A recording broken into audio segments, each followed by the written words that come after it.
So hello guys, for today's video ay pag-uusapan natin ngayon yung sample computation ng Lazada Fast Cash. So kung gusto nyong malaman kung magkano ang interest at yung kung magkano magiging monthly niya ay stay tuned lamang. So ito na nga, di ba, noong January 2 ay nag-upload ako ng video kung saan sinabi ko doon na na-offera na yung isang account namin sa Lazada ng Lazada Fast Cash. Tapos nag-try akong mag-apply at na-approve naman ako at nabigyan ako ng 2,000 na credit limit. So, ngayon ay titingnan natin kung magkano ba yung 2,000, 1,000 at yung 500 pesos monthly at kung magkano yung magiging interest niya. So, dito nakikita ninyo ang installment plan dito ay 1, 2 months, 3 months, at 6 months. So, itatry natin muna sa 6 months. So, dito, kapag 6 months yung pinili nyo, ang magiging monthly payment ay 526 and 68 centavos. So, makikita nyo dito, meron daw monthly interest na 3.67, which is 73 pesos nga siya, at malaki-laki yung monthly service fee nila dito 120 pesos. So, kung isipin niyo, mas malaki pa yung interest kaysa sa monthly na service fee. So, ang magiging sa 526, ang mababawas lang sa pinakautang ninyo ay 333 and 34 centavos. Tubo na sila agad sa loob ng 6 months na 1,160. So, yung sa interest naman nila kasi is mababa, pero ang kanilang monthly fee ay pumapatak ng 120 pesos per month. So, ng 6 months, itatimes nyo yung 120. So, tingnan natin, times 6. 720 na agad, doon pa lang sa monthly service fee. Wala pa doon yung monthly interest, although mababa lang talaga. Pero ang laki ng monthly service fee nila. Ito naman tayo sa 3 months, kung makikita ninyo, ang monthly prepayment ko ay 875 and 1 centavos. Magiging monthly interest nito ay 4.42%, which is magiging 88 and 34 centavos. Tapos, ang may monthly fee pa rin na 120 pesos. So, sa tingin ko, sa lahat ng uutangin ninyo, 120 yung service fee. Kapag 2,000 yung pinili nyo. Not sure pa tayo kung sa 1,000 at sa 500, ganun din ba yung monthly service fee nila. Pero dito, kung kukwentahin natin, interest sila na pumapatak ng 625. So, i-check naman natin yung sa 1,000.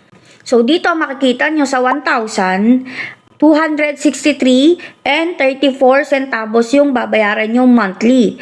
At ang monthly interest niya ay 3.67%, which is 36 and 67 centavos lang dito. So, yung monthly service fee is although bumaba siya, pero mas mataas pa rin siya sa interest. So, imagine niyo yun ngayon ako nakakita dito na mas mataas yung interest or yung monthly service fee kesa sa interest. So, usually kasi ang nakikita ko mas mataas talaga dun sa interest kesa sa monthly service fee. Pero dito, mas malaki yung monthly service fee, which is 60 pesos at ang monthly interest lang ay 36 pesos lang.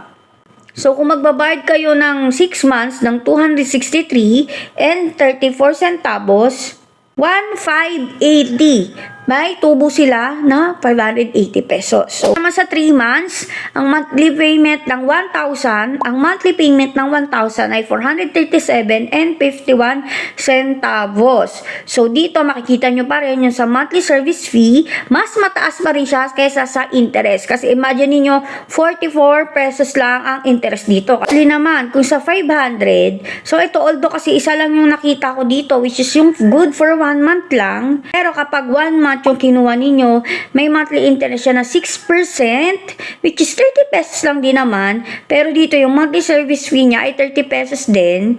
So, sa buong 500 pesos, ang monthly service fee ay 30 pesos lang. Bayaran natin na interest for 1 month ng 500 pesos ay 60 pesos lang, which is good na rin naman kasi kung may kailangan talaga kayong bayaran at kung kailangan nyo talaga ng pera at lower amount lang naman, mag-go lang kayo sa 500. Huwag na kayong tumaas-taas. Kung hindi talaga makaya na kasi sobrang laki kasi kung iisipin niyo malaki yung babayaran nyo dito sa Lazada Fast Cash. Kasi nga, ang alam ko, itong Lazada Fast Cash ay hawak ng one hand. Kasi ganun yung sa Lazada Fast Cash ko na isa.